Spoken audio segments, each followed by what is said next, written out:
سلامونه او نیکې هیلې ملګرو، هیله لرم روغ به یاست. ملګرو، د نن ویډیو څه داسې ده چې زه کوشش کوم چې تاسو ته داسې د پښتو کیبورډ وښیم چې په هغې کې ډېر زیاتې ژبې هم وي او هغې کې ډېر سهولیات وي. ملګرو، راځئ زه تاسو ته کیبورډ ښیم چې د نړۍ یا د ټولې دنیا هر یو بیارغ شي وغواړي په دغه کې شته دی.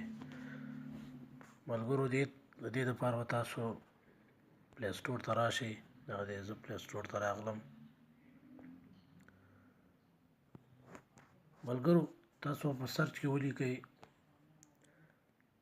ګرین کیبورډ.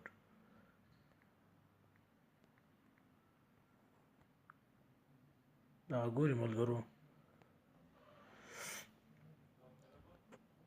دا کیبورډ به تاسو ډاونلوډ کړئ. ګورئ، ایموج کیبورډ کټ ایموج ګفټ سټیکر، دغه 2019 دا کیبورډ به تاسو ډاونلوډ کړئ ملګرو. او راځئ اوس ګورو چې دا به څنګه سیټینګ به تاسو وکړئ. ګورئ، دغه دی، زه اوپن کومه. دغه کنټینیو باندې کلیک کومه. ګورئ، دغه دی لوډینګ کوي. دا انیبل کومه. ګورئ ملګرو، تاسو ته دلته طریقه م ښیي. بیا راځو، دا داسې کومه.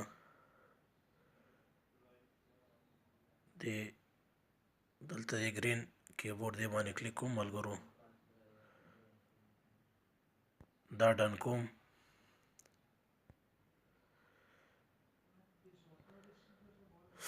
ګورئ ملګرو، تاسو څنګه کولی شئ دلته کې بیا پښتو او نورې ژبې پیدا کړئ. دغه ګورئ، دغه سیټینګ باندې به تاسو کلیک وکړئ. بیا راځو ملګرو دلته لینګویج ته. دغه وینئ، د لینګویج باندې زه کلیک کوم. ملګرو، هر هغه ژبه تاسو چې غواړئ چې په خپل کیبورډ کې دغه کړئ، نو دلته ګورئ دغه ټولې ژبې دي. عربي شوه، فارسي شوه، انګلیش شو، دغه ټولې ژبې دي دلته. زه راځم دغلته پښتو پیدا کوم ملګرو. لاندې به تاسو راشئ. دغه دی، زه پښتو ته راغلم ملګرو. دا به خپل کیبورډ ته ایډ کړئ. یو پښتو ایډ کومه، بله فارسي. اوس راځو ملګرو، دا خو موږ کړو. اوس کیبورډ کې درته ښیم چې څومره ایموجونه دي او څومره سهولیت دي دغه کیبورډ کې. ګورئ، زه راځم واټساپ ته راځم ملګرو. ګورئ، زه تاسو ته دغې کې دغه ښیم چې کوم کوم شیان دي په دغه کې. ګورئ ملګرو، تاسو باندې دغه باندې کلیک وکړئ. څومره سهولیت او ایموج چې وغواړئ ملګرو، دغه ټول دي پکې. ګورئ، که د ټرانسپورټ په برخه کې وغواړئ، که